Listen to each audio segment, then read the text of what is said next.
എല്ലാവർക്കും നമ്മുടെ പുതിയൊരു വ്ലോഗിലേക്ക് വീണ്ടും സ്വാഗതം. ഇന്ന് വ്യാഴാഴ്ചയാണ്. വ്യാഴാഴ്ചത്തെ ദിവസത്തെ വീഡിയോ ആണ് ഈ കാണിക്കുന്നത്. പപ്പ മുറ്റമൊക്കെ കഴിഞ്ഞ് പിന്നീട് എൻ്റെ യൂട്യൂബ് വർക്കും അങ്ങനെ കുറേ അധികം നേരം രാവിലെ എഴുന്നേറ്റ് കഴിഞ്ഞാൽ ഞാൻ എപ്പോഴും പറഞ്ഞ പോലെ തന്നെ ഒരു 8 മണി വരെയൊക്കെ യൂട്യൂബ് വർക്കാണ്. അല്ലാതെ കിച്ചണിലേക്കൊന്നും അങ്ങനെ കയറാറില്ല. ശനിയാഴ്ച ഞായറാഴ്ച മാത്രമാണ് ഞാൻ ഒരു 7 മണിയാകുമ്പോൾ തന്നെ കിച്ചണിലേക്ക് കയറുന്നത്. കാരണം അന്നത്തെ ദിവസം നമുക്ക് വീഡിയോ വർക്ക് ഇല്ലല്ലോ.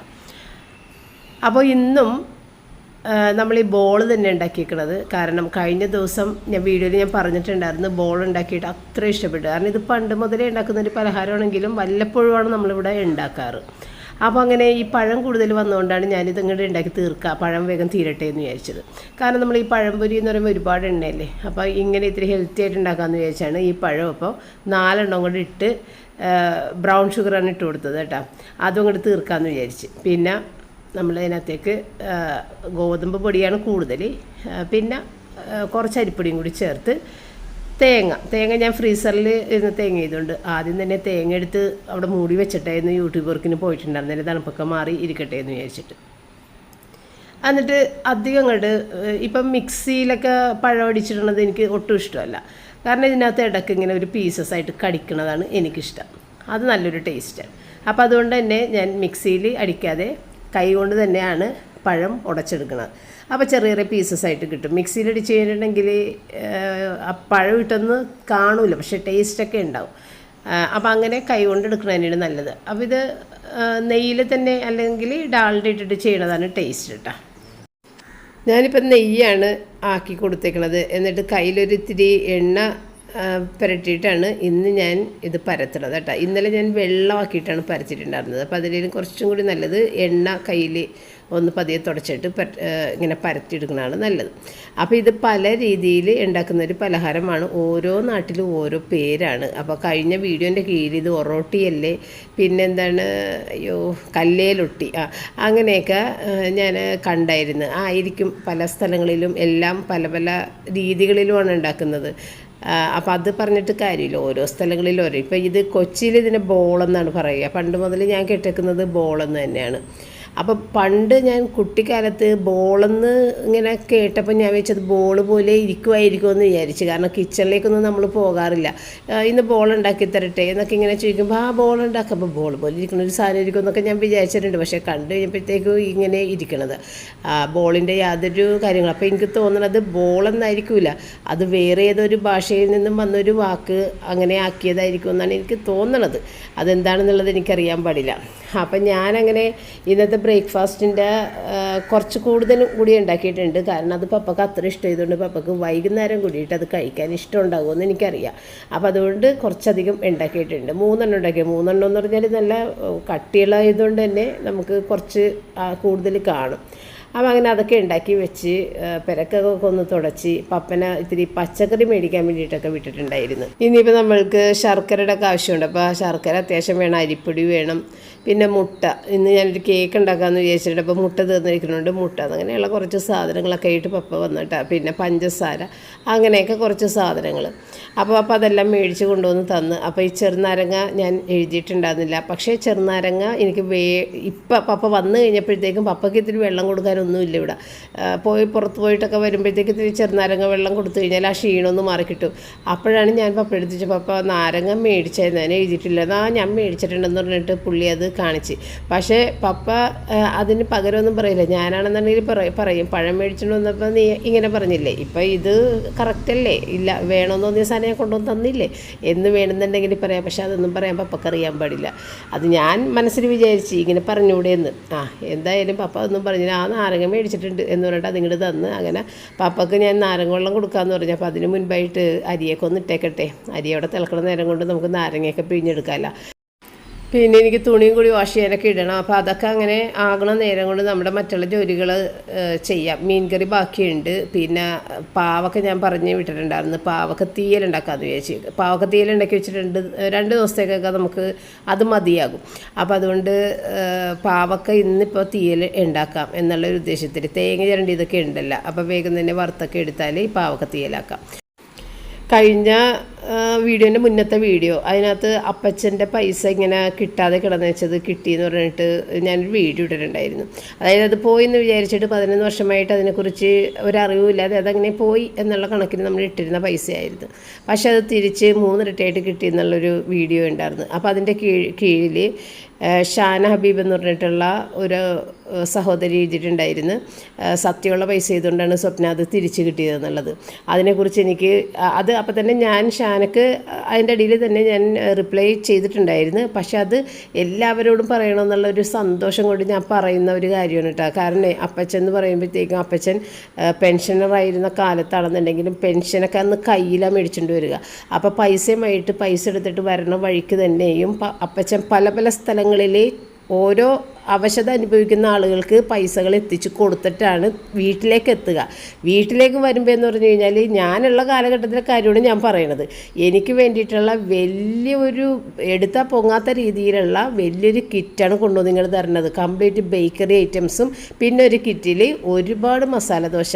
ആകെ 2 എണ്ണം മതി. എനിക്കും പിള്ളേരങ്ങനെ ചെറിയ കുട്ടികളായിരുന്നു, അവരൊന്നും കഴിക്കൂല. അതിന് പകരം 6ഉം 8ഉം ഒക്കെ മേടിച്ചുകൊണ്ട് വരും. അങ്ങനെ 2 കിറ്റ് നിറയെ സാധനമായിട്ടാണ് എൻ്റെ കയ്യിൽ കൊണ്ടുവന്ന് തരണത്. അപ്പോൾ അമ്മ പറയും ഇങ്ങനെയുള്ളൊരു ശീലമൊന്നും ഇവിടെ നേരത്തെ ഉണ്ടായിട്ടില്ല. ഇപ്പം മരുമോൾ വന്ന് കഴിയുമ്പോഴത്തേക്കാണ് ഇങ്ങനത്തെ ശീലങ്ങൾ തുടങ്ങിക്കണം, ഇങ്ങനെ സാധനങ്ങൾ ബൾക്കായിട്ട് കൊണ്ടുവന്ന് തരിക എന്നുള്ളത്. അപ്പോൾ എനിക്കിഷ്ടമുള്ള സാധനങ്ങളൊക്കെ പുള്ളി മനസ്സിലാക്കി വെച്ചിട്ടാണ് ഇങ്ങനെ അമ്മ പറയണതൊക്കെ കേട്ട് അമ്മ അങ്ങനെ ശ്രദ്ധിക്കും എൻ്റെ ഇഷ്ടങ്ങളൊക്കെ. അപ്പോൾ അതൊക്കെ പറയണത് കേട്ടിട്ടാണ് അപ്പച്ചനങ്ങനെ കൊണ്ടുവന്ന് തരണത്. അപ്പോൾ ഇതൊക്കെ എനിക്ക് മരണം വരെ മറക്കാനാവാത്ത കാര്യങ്ങളാണ്. ശരിക്കും നമ്മളുടെ മാതാപിതാക്കളെന്ന് പറയുമ്പോഴത്തേക്കും അവർ കടമപ്പെട്ടിരിക്കുന്നത് നമ്മളുടെ അടുത്ത് അങ്ങനെ നമ്മളെ വളർത്തി നമുക്ക് വേണ്ടതെല്ലാം തരാൻ. അപ്പോൾ ആ ഒരു ബന്ധം പോലെയല്ല നമ്മൾ കയറി ചെല്ലുന്ന വീട്ടിലുള്ള ഒരു ബന്ധം എന്ന് പറയുന്നത്. നമ്മൾ അന്യ വീട്ടിൽ നിന്ന് വരുന്നൊരു കുട്ടിയാണ്, എങ്ങനെ വേണമെങ്കിലും നമ്മളുടെ അടുത്ത് പെരുമാറാം അവർക്ക്. പക്ഷേ അത്രയും കരുതലോട് കൂടി അവർ രണ്ടാളും അമ്മയാണെന്നുണ്ടെങ്കിലും ഒരുപാട് കരുതലോട് കൂടിയാണ് നമ്മളെ കൊണ്ടുവരുന്നത്. പക്ഷേ അന്നത്തെ കാലത്ത് നമുക്ക് അത് പെട്ടെന്ന് ഡൈജസ്റ്റ് ആവില്ല. കാരണം ഒന്നാമത് ഭർത്താവൊക്കെ കൂടി ഇല്ലാത്ത ഒരു സാഹചര്യത്തിൽ അവർ പറയണതൊന്നും ശ്രദ്ധിക്കാനും നമ്മൾ സ്വീകരിക്കാനും അന്നത്തെ മനസ്സ് നമുക്ക് വരില്ല. നമ്മളുടെ മെൻറ്റാലിറ്റിയൊക്കെ വേറെതാണ്. പക്ഷേ പിന്നീടുള്ള ജീവിതത്തിലെല്ലാം എനിക്കത് വളരെയധികം ഉപകാരപ്പെട്ടിട്ടുണ്ട്. അന്നത്തെ ഉപദേശങ്ങളും ആ ഒരു നമ്മൾക്കൊരു നിയന്ത്രണം ഉണ്ടായിരുന്നു. ആ നിയന്ത്രണങ്ങളൊക്കെ എന്നെ വളരെയധികം എനിക്ക് എൻ്റെ ജീവിതത്തിലത് ഉപകാരപ്പെട്ടെന്നുള്ളതൊക്കെ എനിക്ക് മനസ്സിലാകാറുണ്ട്. എന്ന് പറഞ്ഞ പോലെ ഈ അപ്പച്ചൻ്റെ കാര്യം അപ്പോൾ പല പല സ്ഥലങ്ങളിലും ഇങ്ങനെ പൈസയൊക്കെ കൊടുത്തിട്ട് വരും. പക്ഷെ കുറച്ച് നാളുകൾ അപ്പച്ചൻ മരിക്കുന്നതിന് 2-3 വർഷം മുൻപ് അപ്പച്ചൻ കിടപ്പായി കഴിഞ്ഞപ്പോഴത്തേക്കും ഇത് പതിവ് കിട്ടാതിരുന്ന ആളുകൾ അന്വേഷിച്ച് വീട്ടിൽ വന്നപ്പോഴാണ് ഞങ്ങൾ അറിയുന്നത് അപ്പച്ചനിങ്ങനെ പല സ്ഥലത്തും ഇങ്ങനെ ആളുകൾക്ക് ഓരോ സഹായങ്ങൾ ചെയ്തിരുന്നു. അപ്പോൾ അവർ പതിവായിട്ടിത് കിട്ടിയപ്പോൾ 2-3 മാസം അത് ഇല്ലാതായപ്പോഴാണ് അന്വേഷിച്ച് ആരോടൊക്കെയോ ചോദിച്ചിട്ട് ഇങ്ങനെ അന്വേഷിച്ച് വീട്ടിൽ വന്ന് എന്ത് പറ്റിയ ആൾ മരിച്ചു പോയാന്നൊക്കെ അറിയാൻ വേണ്ടിയിട്ട്. അപ്പോൾ എനിക്ക് എന്തോരം ബഹുമാനം എൻ്റെ അപ്പച്ചൻ്റെ അടുത്ത് തോന്നിയെന്നറിയാമോ. അപ്പോൾ അത്രയും നല്ലൊരു മനുഷ്യനാ എൻ്റെ പണം നഷ്ടപ്പെട്ടില്ല എന്ന് പറഞ്ഞത് ആ ഒരു കമൻറ്റ് എനിക്ക് ഭയങ്കരമായിട്ട് എൻ്റെ മനസ്സിലേക്ക് അത് ഭയങ്കര ഒരു സന്തോഷം തോന്നി. അതുകൊണ്ടാണ് ഞാൻ ഈ വീഡിയോയിലൂടെ അത് പറഞ്ഞത് കേട്ടോ. അപ്പോൾ ഇതിൻ്റെ ഇടയ്ക്ക് നമ്മളുടെ പണികളൊക്കെ ഏറെക്കുറെ കഴിഞ്ഞ് ഞാൻ പാവക്കയൊക്കെ അരിഞ്ഞെടുത്തിട്ടുണ്ടായിരുന്നു. പിന്നെ നമ്മൾ തേങ്ങ ഒന്ന് മിക്സിയിൽ അടിച്ചിട്ടാണ് വറുത്തത്. കാരണം ഇത്തിരി കൊത്ത് ഒക്കെ ഉണ്ടായിരുന്നു. അപ്പോൾ അതങ്ങനെ അടിച്ച് വറുത്തിട്ട് അതിൻ്റെ അകത്തേക്ക് ഇത്തിരി ചെറിയ ഉള്ളിയും വേപ്പിലയും വറ്റൽമുളകും ഇട്ടിട്ടാണ് വറുത്തിട്ടുണ്ടായിരുന്നത്. പിന്നെ അതിനകത്തേക്ക് മഞ്ഞൾപ്പൊടി ഇട്ടിട്ടില്ല കേട്ടോ. മല്ലിപ്പൊടി മുളക് പൊടി മാത്രമേ ഇട്ടുള്ളൂ. മഞ്ഞൾപ്പൊടി ഇടുമ്പോഴത്തേക്കും ഈ വറുത്തരപ്പിൻ്റെ കളർ ഒരു ചേഞ്ച് വരും. അപ്പോൾ അതുകൊണ്ട് മഞ്ഞൾപ്പൊടി ഇടാതെ മല്ലിപ്പൊടി മുളക് പൊടി മാത്രം ഇട്ടിട്ട് വറുത്തവിടെ വെച്ചിട്ടുണ്ട്. ഇനി അത് മിക്സിയിൽ അരച്ചിട്ട് ഒന്ന് ഇടണം. പിന്നെ പച്ചമുളകും ഇത് ചെറിയ ഉള്ളിയും വറ്റൽമുളകും വേപ്പിലയും കൂടിയിട്ടാണ് കടുക് പൊട്ടിച്ച് ഉലുവയും പൊട്ടിച്ചിട്ട് ഞാൻ വറുത്തത്. അതിനകത്തേക്ക് ഇഞ്ചി വെളുത്തുള്ളി ഒന്നും ഇട്ടിട്ടില്ല. ഉലുവ പൊട്ടിച്ചിട്ടുണ്ട്, കടുക് പൊട്ടിച്ചിട്ടുണ്ട്, അത്രയേ ഉള്ളൂ. എന്നിട്ട് അതിനകത്തേക്ക് അരിഞ്ഞു വെച്ച ഈ ഒരു പാവക്കയും കൂടിയിട്ട് നന്നായിട്ട് ഉപ്പൊക്കെ ചേർത്ത് വഴറ്റിയിട്ട് പുളിവെള്ളവും ചേർത്ത് അതൊന്ന് കുറച്ച് നേരം കഴിഞ്ഞപ്പോഴത്തേക്കും ഒന്ന് തിളച്ച് കഴിഞ്ഞപ്പോഴത്തേക്കും ഞാൻ മിക്സിയിൽ വെള്ളം ചേർത്ത് തന്നെയാണ് ഇന്നത്തെ വറുത്തരപ്പ് അരച്ചത്. എനിക്കങ്ങനെ അരക്കണത് ഇഷ്ടമല്ല. പക്ഷേ ഇന്നിപ്പോൾ കുറേ അധികം നേരം ഇട്ട് മിക്സി കറക്കണ്ടല്ലോ, അല്ലെങ്കിൽ കുറേ നേരം ഇട്ട് മിക്സി കറക്കിയാലാണ് വെള്ളം ചേർക്കാതെ അരഞ്ഞ് കിട്ടണത്. അപ്പോൾ വെള്ളം ചേർത്ത് കഴിഞ്ഞാൽ പെട്ടെന്ന് തന്നെ അരഞ്ഞ് കിട്ടും. അങ്ങനെ എനിക്ക് വേഗം കിച്ചണിൽ നിന്ന് ഇറങ്ങാമല്ല എന്ന് വിചാരിച്ച് ഞാൻ വെള്ളം ചേർത്ത് അരച്ചത്. വെള്ളം ചേർത്ത് അരച്ചാലും കുഴപ്പമില്ല, നല്ല രീതിയിലിട്ടൊന്ന് തിളപ്പിച്ച് വറ്റിച്ചെടുക്കുമ്പോൾ നല്ലപോലെ എണ്ണ തെളിഞ്ഞ് വരും. അപ്പോൾ അതും ഒക്കെ അരപ്പൊക്കെ ചേർത്ത് ഇനിയിപ്പോൾ ഏറ്റവും അവസാനം ഇത്തിരി ശർക്കര ഇട്ട് ഇറക്കിയാൽ മതി. ശർക്കരയാണെങ്കിൽ ഞാനെടുത്ത് വെക്കുകയും ചെയ്തു പോയി. അപ്പോൾ പിന്നെ എനിക്കെടുത്ത് അത് പിന്നെയും ആ മുകളിൽ വെച്ചങ്ങനെ 2 പാത്രങ്ങളില്ലേ ഇപ്പോൾ ആ ഷെൽഫിൻ്റെ അതിൻ്റെ അകത്തൊക്കെ എടുത്ത് വെച്ച് പിന്നെ ഞാനത് പൊക്കിയെടുത്തില്ല. ഞാനത് പഞ്ചസാര ഇട്ട് അഡ്ജസ്റ്റ് ചെയ്യാമെന്ന് വിചാരിച്ച് ശർക്കര ഇട്ടില്ല, ശരിക്കും ശർക്കരയാണ് ഇടേണ്ടത്. അപ്പോൾ ഞാൻ തുണി വാഷ് ചെയ്യാനിട്ടതൊക്കെ ഒന്ന് വിരിക്കണം. അപ്പോൾ അതിന് മുൻപ് അതിൽ കിടക്കുന്ന തുണികളൊക്കെ ഒന്ന് മാറ്റി മടക്കിയും ഒക്കെ വെക്കണം. അങ്ങനത്തെ ഒരു പണിയൊക്കെ ഉണ്ട്. അതെല്ലാം കഴിഞ്ഞിട്ട് പിന്നെ ഈ ഒരു ഇത് മാത്രമേ എനിക്ക് വെക്കാനുണ്ടായിരുന്നുള്ളൂ, ഈ തീയിൽ മാത്രമേ എനിക്ക് വെക്കാനുണ്ടായിരുന്നുള്ളൂ. അപ്പോൾ അതുകൊണ്ട് ഞാൻ ഒരു കേക്ക് ഇത് കഴിഞ്ഞിട്ട് ഉണ്ടാക്കാമെന്ന് വെച്ചാൽ നമുക്ക് ഒരു ടൈം കിട്ടിയാൽ എന്തെങ്കിലും ഒരു സ്നാക്ക് ഉണ്ടാക്കാൻ പറ്റും. അപ്പോൾ പപ്പ കാണുന്നുണ്ടെങ്കിൽ വൈകുന്നേരത്തേക്ക് നമ്മുടെ ബോൾ എടുത്ത് വെച്ചിട്ടുണ്ട്. അപ്പോൾ അത് പപ്പ കഴിക്കാമെന്നും പറഞ്ഞിട്ടുണ്ട്, അത് വേണം എന്ന് പറഞ്ഞിട്ടുണ്ട്. അത്രയും ഇഷ്ടപ്പെട്ടേക്കണ ഒരു സാധനം. അപ്പോൾ കേക്ക് ഉണ്ടാക്കുന്നത് ഞാൻ റയന് വേണ്ടിയിട്ടാണ്. റയൻ ഈ ബോളൊന്നും കഴിക്കൂല കേട്ടോ, അവനൊട്ടും ഇഷ്ടമൊന്നുമല്ല അങ്ങനെ. അപ്പോൾ റയൻ കഴിഞ്ഞ ദിവസം സീബ്ര കേക്കിൻ്റെ കാര്യം എൻ്റെ അടുത്ത് പറഞ്ഞ് അവന് ഈ ചോക്ലേറ്റ് കേക്ക് മാത്രമേ കഴിക്കും. പിന്നെ ഈ ഒരു കേക്കിൻ്റെ കാര്യം എൻ്റെ അടുത്ത് പറഞ്ഞപ്പോഴാണ് ഞാൻ ഓർക്കുന്നത്, നേരത്തെ സ്ഥിരമായി ഉണ്ടാക്കുന്നൊരു കേക്കായിരുന്നു സീബ്ര കേക്ക് നമ്മുടെ വീട്ടിൽ. പക്ഷേ അത് കുറേ നാളായിട്ട് ഞാൻ മറന്നിരിക്കണേ. നമ്മുടെ വീഡിയോയിലൊക്കെ സീബ്ര കേക്ക് ഉണ്ടാക്കണ വീഡിയോ ഒക്കെ ഇട്ടിട്ടുണ്ട്. പക്ഷേ ഇല്ല, ഈ ഒരു കേക്ക് ഉണ്ടാക്കണേ ഞാൻ മറന്നിരിക്കണത്. റയൻ ഇത് ഇഷ്ടമാണെന്നും എനിക്ക് ഓർമ്മയില്ല. അപ്പോൾ ഇന്ന് എന്തായാലും പറഞ്ഞ സ്ഥിതിക്ക് പെട്ടെന്ന് ഉണ്ടാക്കാമെന്ന് വിചാരിച്ചത് 3/4 കപ്പ് പഞ്ചസാര ഉണ്ട്. 1/4 കപ്പ് അരക്കപ്പുമായിട്ടാണ് എടുത്തത്. പഞ്ചസാര ഒന്ന് പൊടിച്ചെടുക്കാൻ വേണ്ടി. അപ്പം ഞാൻ പഞ്ചസാരയിൽ ഉറുമ്പ് കയറാതിരിക്കാനായിട്ടേ ഇട്ട ആ ഒരു കറയാമ്പൊക്കെ ഒന്നെടുത്ത് മാറ്റിയതാണ്. പിന്നെ 1 കപ്പ് മൈദയും 2 നുള്ളു ബേക്കിംഗ് സോഡയും 1 ടീസ്പൂൺ ബേക്കിംഗ് പൗഡറും 1 നുള്ളു ഉപ്പും കൂടി ചേർത്തിട്ട് അവിടെ നമ്മൾ ഡ്രൈ ഇൻഗ്രീഡിയൻസ് എടുത്ത് വെച്ചിട്ടുണ്ട്.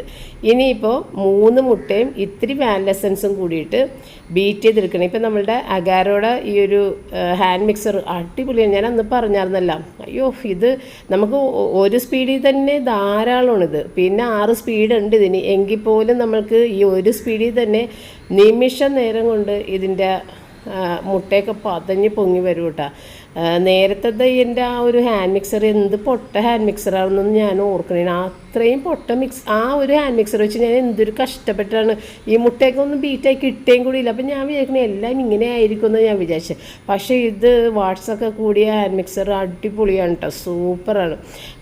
അപ്പോൾ അത് പെട്ടെന്ന് തന്നെ മുട്ട കൊണ്ട് പതഞ്ഞ് പൊങ്ങണണ്ട, പെട്ടെന്ന് തന്നെ മുട്ട പതഞ്ഞ് പൊങ്ങി. അപ്പോൾ അതുകൊണ്ട് ഞാൻ ഈസി ആയിട്ട് ഇതിൽ ഉണ്ടാക്കാമല്ല എന്നുള്ള ഒരു ധൈര്യത്തിലാണ് കയറിയത് കേട്ടോ. നമുക്ക് ഒട്ടും ബുദ്ധിമുട്ടില്ല. അപ്പോൾ ഈ സ്പോഞ്ച് കേക്കൊക്കെ ഉണ്ടാക്കുമ്പോൾ എപ്പോഴും മുട്ട അടിച്ച് പതപ്പിച്ചിട്ട് വേണം ചെയ്യാൻ. അപ്പോൾ എനിക്കങ്ങനെ മുട്ട അടിച്ച് പതപ്പിക്കാൻ പറ്റിയ സംഭവങ്ങളൊന്നും ഇല്ലാത്തതുകൊണ്ട് ഞാൻ മിക്സിയിൽ കറക്കിയിട്ടാണ് ചെയ്യണത്. അതത്ര പെർഫെക്റ്റ് ആയിട്ടൊന്നും കിട്ടില്ല. ഇത് നല്ല പെർഫെക്റ്റ് ആയിട്ട് കിട്ടും. നമുക്ക് ഇത് അടിച്ച് പതപ്പിച്ച് നല്ല ഭയങ്കര സ്പോഞ്ചി ആയിട്ടുള്ള കേക്ക് ഉണ്ടാക്കാൻ പറ്റും. അപ്പോൾ 3/4 കപ്പ് പഞ്ചസാര പൊടിച്ചതും കൂടി ഇതിനകത്തേക്ക് ഇട്ട് കൊടുത്തിട്ട്, അതായത് ഒരുവിധം അടിച്ച് പതഞ്ഞതിന് ശേഷം പഞ്ചസാര ഇട്ട് കൊടുത്താൽ മതി. എന്നിട്ട് അതെല്ലാം നല്ല രീതിയിൽ ഒന്നും കൂടി പതപ്പിച്ചതിന് ശേഷം നമ്മൾ 1/2 കപ്പ് വെജിറ്റബിൾ ഓയിൽ, അല്ലെന്നുണ്ടെങ്കിൽ നമുക്ക് ബട്ടർ ഇടാം, ഉരുകിയ ബട്ടർ ഇടാം. അല്ലെന്നുണ്ടെങ്കിൽ നമ്മൾ മുട്ട അടിക്കണ സമയത്ത് തന്നെ സെയിം ബട്ടർ ഇട്ടിട്ടും വേണമെന്നുണ്ടെങ്കിൽ അടിക്കാം. അപ്പം ഞാൻ ഓയിലാണ് ഇട്ടത് കേട്ടോ. അപ്പം നമ്മൾ വെജിറ്റബിൾ ഓയിൽ 1/2 കപ്പ് കേട്ടോ, കറക്റ്റ് കണക്കാണത്, നല്ല കറക്റ്റായിട്ട് വരും. പിന്നെ നമ്മൾ ഇത് കുറച്ചായിട്ട് ഇട്ട് ചെയ്യണതാണ് നല്ലത്. ഇപ്പം ഞാൻ ഒന്നിച്ചിട്ടതുകൊണ്ട് ഇത് പെട്ടെന്ന് പുറത്തേക്ക് ചാടിപ്പോയി, കാരണം ചെറിയ പാത്രമാണല്ലോ. അപ്പോൾ അത് ഇത്തിരി ഒന്ന് പറന്ന് പോയിട്ടുണ്ട്. അപ്പോൾ പറക്കുമ്പോൾ തന്നെ നിങ്ങൾക്കറിയാമല്ലോ അതിൻ്റെ സ്പീഡിൻ്റെ ഒരിത്. ഒറ്റ സ്പീഡിലാണ് ഇട്ടേക്കണതേ, ഫസ്റ്റ് സ്പീഡിൽ മാത്രം ഇട്ടേക്കണത്. അതപ്പം തന്നെ മിക്സായി കിട്ടി. ഇത് ഒരുപാട് നേരിട്ട് മിക്സാക്കാനും പാടില്ല, പെട്ടെന്ന് തന്നെ അത് മിക്സായി കിട്ടി. ഇനി ഇങ്ങനെ അരികെല്ലാം ഒന്ന് വടിച്ച് അതിനകത്തേക്ക് ഇട്ടിട്ട് ഒന്നുകൂടി ഒന്ന് ആക്കി കഴിഞ്ഞാൽ പിന്നെ ഇത് ഈ പറഞ്ഞ പോലെ ചോക്ലേറ്റ് വാനില കേക്ക് ആയതുകൊണ്ട് തന്നെയും നമുക്ക് ഇതിനകത്ത് ഇത്തിരി കൊക്കോ പൗഡർ ഒരു പോർഷനിൽ ചേർക്കണം, പിന്നെ ഒരു പോർഷൻ നമുക്ക് ഈ ഒരു കണക്കിലും. അപ്പോൾ ഇതുപോലെ വേണമെന്നുണ്ടെങ്കിലും കേക്ക് ഉണ്ടാക്കാം. വാനില കേക്ക് വേഗം ഇങ്ങനെ തന്നെ മോൾഡിലേക്ക് ഒഴിച്ച് ഉണ്ടാക്കി കഴിഞ്ഞാൽ വാനില കേക്കായി. ഇപ്പം നമ്മൾ രണ്ടും കൂടി മിക്സ് ചെയ്തിട്ടുള്ളൊരു കേക്കായതുകൊണ്ട് ഒരെണ്ണം കുറച്ച് ഇതിനകത്തേക്ക് കൊക്കോ പൗഡർ ചേർക്കുന്നുണ്ട്. ഇനി മൊത്തത്തിൽ കൊക്കോ പൗഡർ ചേർക്കണമെന്നുണ്ടെങ്കിൽ ഇത് ചോക്ലേറ്റ് സ്പോഞ്ച് കേക്കായി. അപ്പോൾ അങ്ങനെ ഏത് രീതിയിൽ വേണമെന്നുണ്ടെങ്കിലും ഈ ഒരു കേക്ക് ബാറ്റർ ഉപയോഗിക്കുക, ഇങ്ങനെ തന്നെയും ഇടുക. അപ്പം ഞാൻ കൊക്കോ പൗഡർ ഒരു കണക്കൊന്നും ഇല്ലാതെ ഇട്ട്, കാരണം എനിക്ക് കണക്ക് ഒരു ഇത് അറിയാവുന്നതുകൊണ്ട് ഞാനങ്ങനെ ഇട്ടതാണ്. 2 ടേബിൾ സ്പൂൺ ഇട്ടാൽ മതി അറിയില്ലാത്ത ആളുകൾ. അപ്പോൾ ആ ഒരു കണക്കിനിട്ട്, ഇതിൽ കൂടിയാലും കുറഞ്ഞാലും കുഴപ്പമില്ല. പിന്നെ ഇതിനകത്തേക്ക് പാൽപ്പൊടിയൊക്കെ ഇട്ട് കഴിഞ്ഞാൽ നല്ല ടേസ്റ്റാണ് കേട്ടോ. പാൽപ്പൊടി ഇത് നമ്മൾ പൊടി മിക്സ് ചെയ്യൂലേ, ആ കൂട്ടത്തിൽ പാൽപ്പൊടിയും കൂടി ഇത്തിരി മിക്സ് ചെയ്തിട്ട് ഇട്ട് കഴിഞ്ഞാൽ നല്ല ടേസ്റ്റാണ്. എൻ്റെ കയ്യിൽ പാൽപ്പൊടി ഇല്ല, പക്ഷേ ഇനി ഉടനെ തന്നെ ഞാൻ പാൽപ്പൊടി മേടിച്ചിട്ടുണ്ടാക്കും. കാരണം ഈ കേക്കിൻ്റെ ടേസ്റ്റ് അപാര ടേസ്റ്റാണ്. റയൻ ആകെ കഴിക്കുന്ന ഒരു കേക്ക് ഇതാണ്, ഈ ചോക്ലേറ്റ് കേക്ക്. പക്ഷേ ഇങ്ങനെ രണ്ടും കൂടി മിക്സ് ചെയ്യണ കാര്യം ഈ പറഞ്ഞ പോലെ ഞാൻ മറന്ന് ഇരുന്നച്ചത് കൊണ്ട് അത് ഉണ്ടാക്കിയിട്ടുമില്ലായിരുന്നു. ഇനി ഉണ്ടാക്കി കൊടുക്കണം അവൻ സാധാരണ കേക്കുകളൊന്നും കഴിക്കാറില്ലല്ലോ. അപ്പം അങ്ങനെ അത് കൊക്കോ പൗഡർ മിക്സ് ചെയ്തിട്ട് എനിക്ക് അതിനകത്തേക്ക് ഇത്തിരി ലൂസാക്കാനായിട്ടില്ലേ, പാലുണ്ടായിരുന്നില്ല. പാലാണ് ഒഴിച്ച് ലൂസാക്കേണ്ടത്. പാലൊഴിക്കുമ്പോൾ കേക്ക് വീണ്ടും വീണ്ടും സോഫ്റ്റ് ആയിക്കൊണ്ടിരിക്കും. അപ്പോൾ പാലില്ലാത്തതുകൊണ്ട് വെള്ളം ഒഴിച്ചിട്ടാണ് ഞാൻ ഇത്തിരി ലൂസാക്കിയത്. കാരണം നമ്മൾ ഈ കൊക്കോ പൗഡർ ഇടുമ്പോൾ ഇത് തിക്കായി പോകും. അപ്പോൾ ഇതൊഴിച്ചാൽ അങ്ങോട്ട് ഇങ്ങനെ വരില്ല, അവിടെ തന്നെ കിടക്കും. അപ്പോൾ നമ്മളൊരു ഇത്തിരി പാല് 1 ടേബിൾ സ്പൂൺ പാലെന്തെങ്കിലും ഒഴിച്ചൊന്ന് ലൂസാക്കിയിട്ട്, ഏറ്റവും ആദ്യം ഇടേണ്ടത് നമ്മൾ സാധാരണ ആ വൈറ്റ് കളറുള്ളത് അതിൻ്റെ മീതയിലാണ് ഈ ചോക്ലേറ്റ് ഇടേണ്ടത്. അല്ലാതെങ്കിൽ ഈ ചോക്ലേറ്റ് വല്ലാതെ അടിയിൽ കിടന്നങ്ങോട്ട് കരിയും. അപ്പോൾ ആദ്യം മറ്റേത് ക്രീം കളറിൽ ഇട്ടിട്ട് അതിൻ്റെ മീതയിൽ മാറി മാറി ഇത് ഇട്ട് കൊടുക്കുക. അപ്പോൾ റയനെ ഞാനൊന്ന് വിളിച്ചതാണ്, ഇത് പറഞ്ഞ് ഇടുക, ഒരെണ്ണം ഞാനിടും, ഒരെണ്ണം നീ ഇടുക, ഞാൻ ചോക്ലേറ്റ് ഇടാം, നീ വാനില ഇടുമെന്ന് പറഞ്ഞപ്പോഴത്തേക്ക് അവൻ ഭയങ്കര സ്ലോയിലായി ചെയ്യണത്. പിന്നെ ഞാൻ തന്നെ അത് മേടിച്ചിട്ട് ചെയ്ത്, അങ്ങനെ പ്രീ ഹീറ്റ് ചെയ്യാൻ വെച്ച പാത്രത്തിലോട്ട് ഇതങ്ങോട്ട് ഇറക്കി വെച്ച് ഒരു 25 മിനിറ്റോളം വേണ്ടി വന്ന് ഇത് ബേക്കായി വരാനായിട്ട്. കാരണം ഇത്തിരി വലിയ കേക്കാണ്. അങ്ങനെ അത് മൂടി അവിടെ വെച്ച്, അതിൻ്റെ ആ ഹോൾ ഞാൻ അടച്ചു കൊടുത്തില്ല. ഹോൾ അടച്ചു വെച്ചതിനെ ഞാൻ മാറ്റിയിട്ടുണ്ടായിരുന്നു. അത് അടച്ചില്ലെങ്കിലും കുഴപ്പമൊന്നുമില്ല. അപ്പോൾ നല്ല ഫ്ലവർ പോലെ ഇതിൻ്റെ മുകളിൽ ആയിട്ടുണ്ട്. എങ്കിലും പെർഫെക്റ്റ് അല്ല. പെർഫെക്റ്റ് ആയിട്ട് വേണമെന്നുണ്ടെങ്കിൽ കറക്റ്റ് മെഷർമെൻറ്റ് കപ്പിൽ വേണം ഇത് ഒഴിച്ചൊഴിച്ച് കറക്റ്റായിട്ട് കിട്ടും കേട്ടോ. നല്ല കറക്റ്റ് അളവിൽ ഒഴിച്ചു കഴിഞ്ഞാൽ അത്രയൊന്നും ഞാൻ ശ്രദ്ധിക്കില്ല. നമ്മളുടെ വീട്ടിലെ ആവശ്യത്തിനല്ലേ എന്ന് വിചാരിച്ചിട്ട് അങ്ങനെ അധികം ശ്രദ്ധിക്കില്ല. എന്തെങ്കിലും ഭംഗിയായിട്ട് കിട്ടിയിട്ടുണ്ട്. അങ്ങനെ അത് അവിടെ വെച്ചതിന് ശേഷം പിന്നെ ഏതായാലും പഞ്ചസാര പൊടിച്ച ആ ഒരു ജാർ അവിടെ ഇരിക്കുന്നതിലേക്ക് നമുക്ക് അടുത്ത ദിവസങ്ങളിലേക്ക് വേണ്ട ഏലക്കായൊക്കെ ചേർത്തിട്ട് നമ്മൾ ഇത് കൊഴുക്കട്ടയുടെ അകത്തും പിന്നെ പാല് അപ്പം പാലുണ്ടാക്കുമ്പോൾ അതിനകത്തൊക്കെ ഏലക്കായയുടെ ഫ്ലേവറൊക്കെ ചേർക്കണമല്ലോ. അപ്പോൾ അതിന് വേണ്ടിയിട്ടുള്ളതൊന്ന് പൊടിച്ച് വെച്ചാൽ, അപ്പോൾ ഏലക്കായ മുഴുവനോടെ ഇട്ട് തന്നെയാണ് പൊടിച്ചത്. അപ്പോൾ ചിലവരിങ്ങനെ കമൻസ് ഇടും, ഏലക്കായ ഒരുപാട് മറ്റേ പെസ്റ്റിസൈഡൊക്കെ അടിച്ചാണ് ഏലക്കായയുടെ കുരു മാത്രം എടുക്കാൻ പാടുള്ളൂ. പക്ഷെ നമ്മളുടെ എല്ലാ മസാലകളും അങ്ങനെ തന്നെയാണ്. നമ്മൾ ഒരു മസാലകളും കഴുകാതെ അല്ലേ പൊടിച്ച് ചേർക്കണത്. അപ്പോൾ അതുകൊണ്ട് ഞാൻ അത് അങ്ങനെ തന്നെ ചേർത്ത്. എൻ്റെ ഏലക്കായകളെല്ലാം വളരെയധികം ക്ഷീണിതരാണ്, അതുകൊണ്ട് തന്നെ അതിൻ്റെ അകത്തൊന്നും ഉണ്ടാക്കാൻ വഴിയില്ല. അപ്പോൾ നമ്മൾ ചേർക്കുന്നതിന് മുൻപായിട്ട് നനഞ്ഞ തുണിയിലേക്ക് ഇട്ടിട്ട് ഒന്നിങ്ങനെ 2 ഭാഗവും കൂടി കൂട്ടിപ്പിടിച്ച് ഒന്നിങ്ങനെ ഇങ്ങോട്ട് തുടച്ച് കഴിഞ്ഞിട്ടുണ്ടെങ്കിലില്ലേ നല്ല രീതിയിൽ ഒരുവിധ അഴുക്കുണ്ടെങ്കിലൊക്കെ പോയി കിട്ടിക്കോളൂ കേട്ടോ. അപ്പോൾ അങ്ങനെയാണ് പഞ്ചസാരയും പിന്നെ ഇത്തിരി ചെറിയ ജീരകവും ചുക്കും എല്ലാം ചേർത്തിട്ടാണ് പൊടിച്ച് വെച്ചേക്കണത്. ഇനിയിപ്പോൾ 2 ദിവസത്തേക്കുള്ള കാര്യങ്ങൾക്ക് അതെടുക്കാം. അപ്പോൾ നമ്മളുടെ കേക്കും ഏകദേശമായി വരണുണ്ട്. അതിൻ്റെ ഇടയ്ക്ക് നമ്മൾ ചോറൊക്കെ ഉണ്ട് കേട്ടോ. അപ്പോൾ മീൻ കറിയൊക്കെ ഉണ്ടായതുകൊണ്ട് റയൻ മീൻ കറിയും കൂട്ടിയിട്ടാണ് കഴിച്ചത്. റയന് അത്ര വലിയ താല്പര്യമൊന്നുമില്ല ഈ പാവക്കത്തീയൽ നിന്നൊക്കെ എനിക്കറിയാം. അതുകൊണ്ട് അവന് വേണ്ട കറികളുള്ളത് കൊണ്ടാണ് ഞാൻ പാവക്കത്തീയൽ മാത്രം ഉണ്ടാക്കിയത്. വേറൊന്നും ഉണ്ടാക്കേണ്ട കാര്യമില്ല, രാത്രി വരെയുള്ള കറിയുണ്ട്. അപ്പോൾ എൻ്റെ സ്ക്യൂവറും തപ്പി ഞാൻ കുറേ നടന്ന്, കുറേ അധികം സ്ക്യൂവർ ഉണ്ട് എൻ്റെ കയ്യിൽ, പാക്ക് ചെയ്ത് വെച്ചിട്ടുണ്ട്. അതെവിടെ വെച്ചെന്ന് ഇപ്പം അറിയാൻ പാടില്ല. നോക്കി നടപ്പായിരുന്നു, റയൻ നോക്കിയിട്ടും കിട്ടിയില്ല. അതുകൊണ്ട് കത്തി വെച്ചിട്ടൊന്ന് കുത്തി നോക്കി, സംഭവം വെന്തിട്ടുണ്ട്. അങ്ങനെ ഇത് കുറച്ചധികം നേരം ഇങ്ങനെ തണുക്കാൻ വേണ്ടി പുറത്ത് വെക്കരുത്. ഒന്ന് ചൂടുത്തിരി ഇറങ്ങി കഴിഞ്ഞാൽ അപ്പം തന്നെ ഇത് ഡീമോൾഡ് ചെയ്യണം. അല്ലെന്നുണ്ടെങ്കിൽ കേക്ക് പെട്ടെന്ന് കേടായിപ്പോവും. ആ ഇത് ഈർപ്പം ഇരുന്നിട്ടില്ലേ, ഒരു ദിവസം കഴിഞ്ഞ് പിറ്റേ ദിവസം നോക്കുമ്പോൾ ഇത് പൂത്തിരിക്കും. അങ്ങനത്തെ ഒരു കുഴപ്പമുണ്ട്. അപ്പോൾ നമ്മളിതിനകത്ത് വേറെ ഇപ്പോൾ നമ്മളുടെ റമ്മിട്ട് വെക്കണ കേക്കൊക്കെ കേടാകാതിരിക്കണ പോലെയൊന്നും ഇതിനകത്ത് ഇത് ഇരിക്കില്ല. പ്രിസർവേറ്റീവ്സ് ഒന്നും നമ്മളിതിനകത്ത് ചേർത്തിട്ടുമില്ല. അപ്പോൾ നമ്മുടെ പ്ലം കേക്കൊക്കെ ആണെന്നുണ്ടെങ്കിൽ റമ്മിൽ സോക്ക് ചെയ്യണത് ഈ കേടാകാതിരിക്കാൻ വേണ്ടിയിട്ടാണ്. കുറേയധികം ദിവസങ്ങൾ മാസങ്ങൾ അത് കേടാകാതിരിക്കും. പക്ഷേ ഇതങ്ങനെയല്ല, പെട്ടെന്ന് പൂത്ത് പോകും. എനിക്ക് അനുഭവം ഉള്ളതാണ്. ഇത് ഉണ്ടാക്കി വെച്ചിട്ട് 2 ദിവസം വെച്ച് 3-ാം ദിവസം ഇത് പൂത്ത് കഴിഞ്ഞു. അപ്പോൾ അങ്ങനെ പൂത്ത് പോകാതിരിക്കണമെന്നുണ്ടെങ്കിൽ ഈ പറഞ്ഞ പോലെ പെട്ടെന്ന് തന്നെ ഡീമോൾഡ് ചെയ്ത് മാറ്റി ഈ ഒരു റാക്കിൻ്റെ മുകളിലെടുത്ത് വെച്ച് കഴിഞ്ഞാൽ ഒരുവിധം കാറ്റ് കയറിയ ഡ്രൈ ആയി വരും. അത് കഴിഞ്ഞിട്ട് നമുക്ക് കട്ട് ചെയ്ത് തണുത്ത് കഴിഞ്ഞിട്ട് കട്ട് ചെയ്യണതാണ് എപ്പോഴും നല്ലത്. അപ്പോൾ ഇത് കട്ട് ചെയ്യുമ്പോഴത്തേക്ക് നിങ്ങൾക്കറിയാമല്ലോ ഇത് എത്ര സോഫ്റ്റാണെന്ന്, അത്രയും സോഫ്റ്റായിട്ട് കിട്ടും. അപ്പോൾ അത് മുട്ട നമ്മൾ ബീറ്റ് ചെയ്തെടുക്കണോണ്ടാണ് അങ്ങനെ സോഫ്റ്റായിട്ട് വരുന്നത്. മിക്സിയിൽ ഞാൻ മിക്കവാറും മിക്സിയിൽ കറക്കിയാൽ നിങ്ങൾ കാണണം. ഇത് എൻ്റെ കയ്യിൽ ആ ഒരു ബീറ്റർ അത്ര നല്ലതല്ല, മുട്ടയൊക്കെ അടിച്ചെടുക്കാൻ കുറേ ടൈം എടുക്കും. ഇത് പിന്നെ എനിക്ക് തോന്നണത് ഒരു 2 മിനിറ്റൊക്കെ മതി, എല്ലാം തീരും. നമ്മളുടെ ഈ ഒരു കേക്കിൻ്റെ പരിപാടി 2 മിനിറ്റിനുള്ളിൽ തീരും. എല്ലാ ഇൻഗ്രീഡിയൻസ് എടുത്ത് വെച്ചിട്ട് അങ്ങോട്ട് പെട്ടെന്ന് തന്നെ മുട്ട ബീറ്റ് ചെയ്ത് ഇതങ്ങോട്ട് പൊടിയും കൂടി ചേർത്ത് അടിപൊളിയാക്കി എടുക്കാം കേട്ടോ. അപ്പോൾ ഇത്രേ ഉണ്ടായിരുന്നുള്ളൂ. കേക്കും ഒക്കെ കഴിച്ച് റയനത് അപ്പം തന്നെ കഴിച്ച് തീർത്തട്ടെ. ഞങ്ങൾ 1-2 പീസൊക്കെ എടുത്ത് ഞാനും പപ്പയും. അത് കഴിഞ്ഞ് കട്ടൻ ചായയൊക്കെ ഇട്ട് കൊടുത്ത് അതിനുശേഷം പിന്നെ ഞാൻ നടക്കാൻ വേണ്ടിയിട്ട് ഇറങ്ങിയതാണ്. അപ്പോൾ പപ്പയും ഫ്രണ്ടും കൂടി അവിടെ ഇരിക്കുന്നുണ്ട്. ഇപ്പം ഞാൻ പുറത്തേക്ക് ഇറങ്ങുമ്പോൾ തന്നെ റൂബി ഓടി വരും. അപ്പോൾ പപ്പ റൂബിനെ എടുത്തിട്ട് അവിടെ ഇരിക്കും. ഞാനങ്ങനെ നടന്ന് ഓരോ കറങ്ങി വരുമ്പോഴും അവൾക്ക് എന്നെ കാണാനില്ല. 12 റൗണ്ടാണ് ഞാൻ എടുക്കുന്നത്. അപ്പോൾ 4 കിലോമീറ്റർ ആകും, 45 മിനിറ്റും ആകും. അപ്പോൾ ഇത്രേ ഉണ്ടാകുന്നുള്ളൂ ഇന്നത്തെ വീഡിയോ. അപ്പോൾ റൂബി കുഞ്ഞിനെ കാണിച്ചിട്ടില്ല എന്ന് വിചാരിച്ച് ഞാൻ റൂബി കുഞ്ഞിൻ്റെ ഒരു ചെറിയൊരു ക്ലിപ്പ് കൂടി ചേർത്തിട്ട് ഇന്നത്തെ വീഡിയോ വൈൻഡപ്പ് ചെയ്യുന്നു. ഇനി നമ്മൾക്ക് തിങ്കളാഴ്ച വീണ്ടും കാണാം. Thank you. റൂബി രാവിലെ എഴുന്നേറ്റ് കഴിഞ്ഞ് കിടക്കണേണ്. കാരണം രാത്രി അവൾ അധികം കിടന്നങ്ങോട്ട് ഉറങ്ങാറില്ല കേട്ടോ. എപ്പോഴും അലർട്ടാണ് ആൾ. അങ്ങനെ ഉറങ്ങൂല, കിടക്കും എങ്കിൽ തന്നെ ഇങ്ങനെ ഉറങ്ങൂല. അത് കഴിഞ്ഞിട്ട് രാവിലെ എഴുന്നേറ്റ് കഴിയുമ്പോഴത്തേക്കുമാണ് ഈ ഒരു ഉറക്കം ആള്.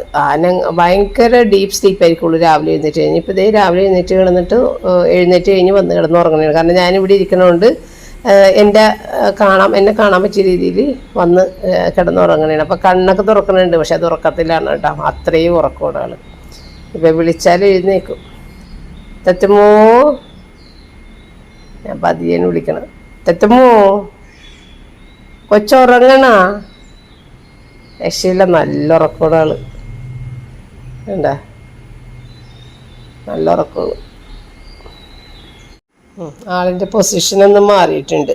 എഴുന്നേറ്റ ആള്. തത്തുമോ, മുത്ത് ഉറങ്ങിപ്പോയാ? കുഞ്ഞു ഉറങ്ങിപ്പോയാ പെട്ടെന്ന്? മമ്മി വിളിച്ചിട്ട് കേട്ടില്ലല്ലോ കുഞ്ഞ്. മമ്മി വിളിച്ച് മുത്തിനെ, കുഞ്ഞ് കേട്ടില്ല. പുറത്തൊന്നുമില്ല, വെറുതെ വിളിച്ചാണ്. കുഞ്ഞിനെ കാണാൻ വേണ്ടി വിളിച്ചതാണ് മമ്മി കേട്ടാ. അപ്പോൾ അവൾ വിചാരിക്കുന്നത് എന്താണെന്നറിയാമോ, പുറത്തെന്തോ വന്നിട്ട് മമ്മി നോക്കെന്ന് പറയാൻ വിളിച്ചതാണെന്ന് വിചാരിച്ചാണ് ആ കുരച്ചത്. പുറത്തേക്ക് നോക്കണേണ്. ഇനി എന്തെങ്കിലും അവിടെ ഉണ്ടാ മമ്മി അതാണാ പറഞ്ഞതെന്ന് വിചാരിച്ച് ഉടനെ വന്ന് എൻ്റെ കാലിൻ്റെ കീഴിൽ വന്ന് കിടന്നിട്ടാ. പാവം കുഞ്ഞ്.